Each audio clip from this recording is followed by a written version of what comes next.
15h au Caire, l'heure du journal de la télévision égyptienne. Mesdames et messieurs, bon après-midi. Et tout de suite, on commence le journal par les principaux titres de l'actualité. Le président Abdel Fattah el-Sisi s'envole pour la capitale espagnole Madrid dans le cadre d'une visite officielle dans le but de renforcer les relations égypto-espagnoles. Les premiers ministres égyptiens et croates tiennent une conférence de presse à la nouvelle capitale administrative.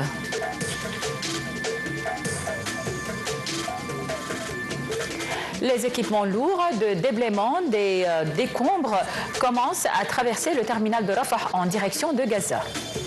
À la une de l'actualité, le président Abdel Fattah el-Sisi s'envole pour la capitale espagnole et Madrid dans le cadre d'une visite officielle.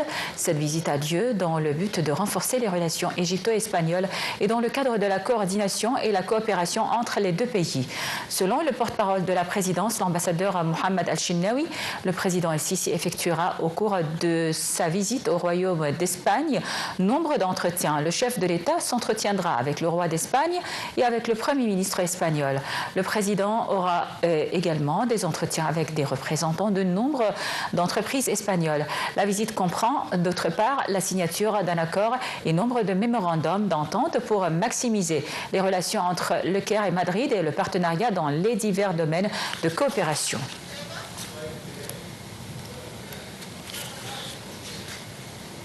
Le Premier ministre Moustapha Madbouli a déclaré que le volume du marché égyptien ne cesse de s'agrandir à travers les nombreux accords commerciaux régionaux et internationaux, ainsi que le volume de son marché en Croatie après son adhésion à l'Union européenne. Lors d'une conférence de presse avec son homologue croate, Andrej Plenković, M. Madbouli a assuré que cet agrandissement du marché égyptien facilite à l'Égypte l'accès à plus de 3 milliards de consommateurs dans les divers continents et crée de nouvelles perspectives de coopération. Selon M. Madbouli, cette coopération ne consiste uniquement à l'exportation des produits, mais aussi aux services logistiques et à la création des alliances dans les domaines des diverses infrastructures. M. Madbouli a d'autre part dit aspirer à créer une ligne RoRo reliant les ports égyptiens à ceux croates, à l'instar de celle reliant l'Égypte à l'Italie. M. Madbouli a par ailleurs souligné que l'Égypte et la Croatie doivent coopérer afin de promouvoir leurs relations économiques au niveau de celles politiques. De son côté, le Premier ministre croate Andrej Plenković a déclaré que des représentants des hommes d'affaires croates vont participer au forum des affaires égypto-croates avec le côté égyptien. M. Plenković a affirmé que ce forum d'affaires va créer de nouvelles perspectives des affaires entre les deux pays. Le Premier ministre Moustapha Madbouli et son homologue croate Andrej Plenković, qui visite l'Égypte à la tête d'une délégation de haut niveau et d'une autre d'hommes d'affaires croates, ont présidé aujourd'hui une séance de discussion élargie au siège du gouvernement dans la nouvelle capitale administrative. Ont assisté à cette séance un nombre de ministres de deux côtés. Au cours de la séance, un certain nombre de dossiers d'intérêt commun ont été discutés et il a été décidé d'organiser un forum économique pour les hommes d'affaires égyptiens et croates pour discuter d'éventuelles opportunités de coopération dans divers domaines d'affaires. L'Égypte a annoncé aujourd'hui le report au 4 mars du sommet extraordinaire de la Ligue arabe sur Gaza qui devait se tenir au Caire la semaine prochaine. Selon un communiqué du ministère des Affaires étrangères, la nouvelle date a été fixée en coordination avec Bahreïn qui occupe la présidence tournante de la Ligue arabe ainsi qu'avec d'autres pays arabes et dans le cadre des préparatifs logistiques du sommet. Les équipements lourds de déblaiement des décombres ont commencé à traverser le terminal de Rafah en direction de la bande de Gaza afin de paver les routes détruites par 15 mois de guerre israélienne contre le secteur. Les médiateurs égyptiens et qataris ont réussi à faire entrer ces équipements qui incluent des chargeurs, des bulldozers et des véhicules de transport ainsi que des préfabriqués. Israël s'est engagé à respecter une proposition de Donald Trump de vider Gaza de ses habitants et de contrôler la bande de Gaza. Le ministre de la Défense israélien, Israël Katz, a annoncé la la création d'une agence spéciale au sein de son ministère pour le départ volontaire des habitants de Gaza. Ces déclarations interviennent en coïncidence avec la proposition du président américain Donald Trump de déplacer les habitants de la bande de Gaza. L'ONU a averti aujourd'hui que tout retard dans le retrait israélien du sud du Liban violait la résolution 1701 du Conseil de sécurité de l'ONU ayant servi de base de à l'accord de cessez-le-feu entré en vigueur le 27 novembre. Aujourd'hui marque la fin de la période fixée pour le retrait de l'armée israélienne et le déploiement parallèle des forces armées libanaises sur les positions dans le sud du Liban. Cependant, Israël a officialisé le maintien de ses troupes dans 5 postes de contrôle dans le sud du Liban. Les détails dans ce commentaire signé Shahinaz Ismail. Le Liban a déclaré mardi que toute présence israélienne sur son sol constituait une occupation alors que le délai pour le retrait des soldats israéliens du Liban vient d'expirer. Dans une déclaration lue après une réunion entre le président de la République, le Premier ministre et le chef du Parlement, la porte-parole de la présidence a indiqué que les dirigeants libanais considéraient toute présence israélienne en territoire libanais comme une occupation. Elle a ajouté que Beyrouth allait saisir le Conseil de sécurité de l'ONU pour obliger Israël à un retrait immédiat, réaffirmant que l'armée libanaise était prête à remplir son rôle à la frontière avec Israël. Le ministre israélien de la Défense, Israël Katz, avait officialisé mardi le maintien de troupes israéliennes dans 5 postes de contrôle dans le sud du Liban et promis d'agir de façon corrective et sans compromis contre toute violation du cessez-le-feu par le Hezbollah. En vertu de l'accord de cessez-le-feu, entré en vigueur le 27 novembre, Israël aurait dû se retirer totalement du Liban plus tôt dans la journée, après avoir déjà retardé la date initialement prévue de son retrait. Israël Katz a souligné que son pays est déterminé à garantir une sécurité totale pour toutes les localités du nord d'Israël limitrophes du Liban. Il a ajouté que le Hezbollah doit se retirer complètement au-delà de la ligne de Litanie et l'armée libanaise doit appliquer l'accord et le désarmer sous la supervision du mécanisme mis en place sous la direction des États-Unis.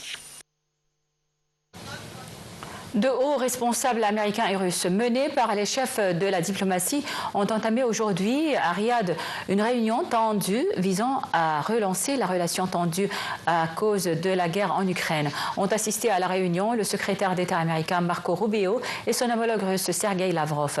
Alors, de leur côté, le conseiller à la sécurité nationale du président américain Mike Waltz et l'envoyé spécial pour le Moyen-Orient Steve Witkoff et côté russe Iori Ushakov, le conseiller diplomatique de Vladimir Poutine. Pour le pays hôte, le ministre saoudien des Affaires étrangères, le prince Faisal bin Farhan, ainsi que le conseiller saoudien à la sécurité nationale, Moussaad bin Mohammed al-Aïben, ont assisté au début de la réunion.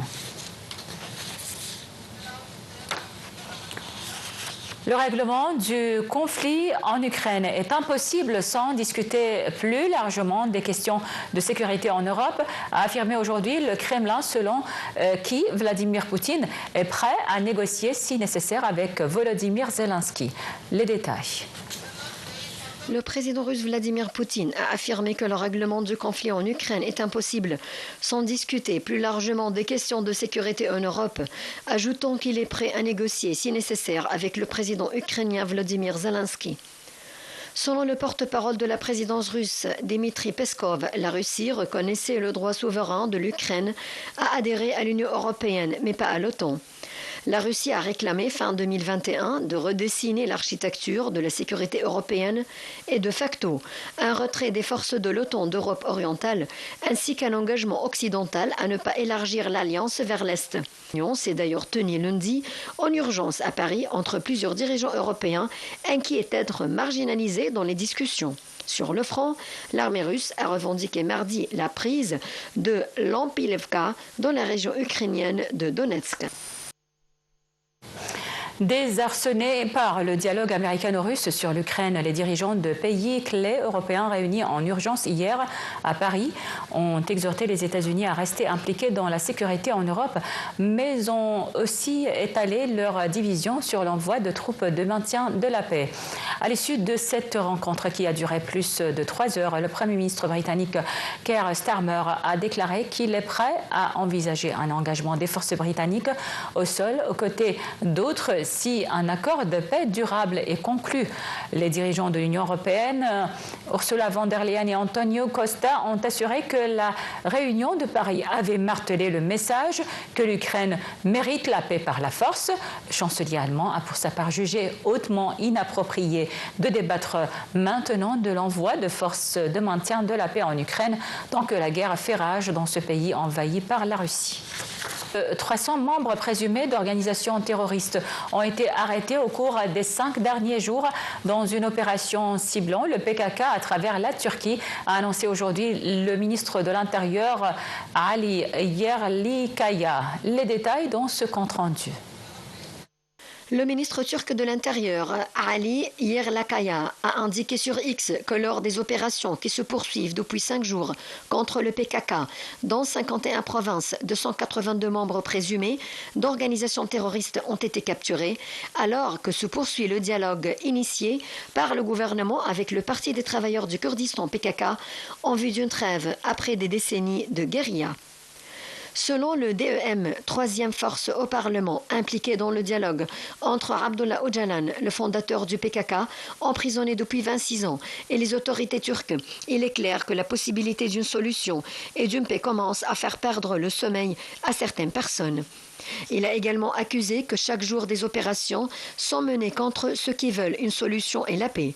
Le procureur d'Istanbul a précisé dans un communiqué que 60 de ces arrestations ont été ordonnées pour la seule matinée de mardi, visant entre autres des membres du principal parti pro-kurde DEM, dont 52 ont été effectuées.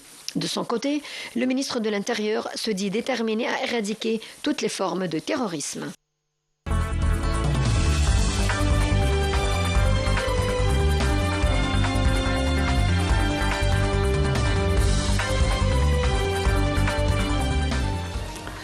Et sur le plan économique, les indices de la bourse du Caire ont enregistré une hausse collective soutenue par les achats des investisseurs égyptiens, tandis que les investisseurs arabes et étrangers ont opté vers la vente.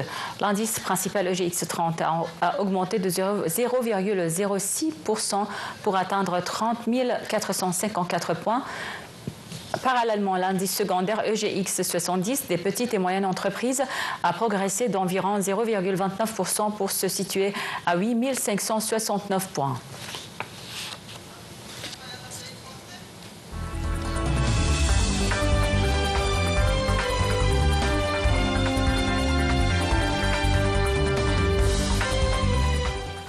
Et on termine par les prévisions météorologiques. Les météorologues prévoient demain, mercredi 19 février, la poursuite de la hausse des températures sur toute la République. Ils ont averti de ne pas se tromper par ces hausses de température, car à partir du vendredi 21 février, les degrés de température commenceront à baisser de nouveau. Et tout de suite, on vous laisse avec les degrés de température prévus demain en Égypte et dans certaines capitales du monde.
Voilà, donc c'était tout pour le journal. Merci pour votre attention. Passez d'excellents moments avec la suite de nos programmes sur la télévision égyptienne.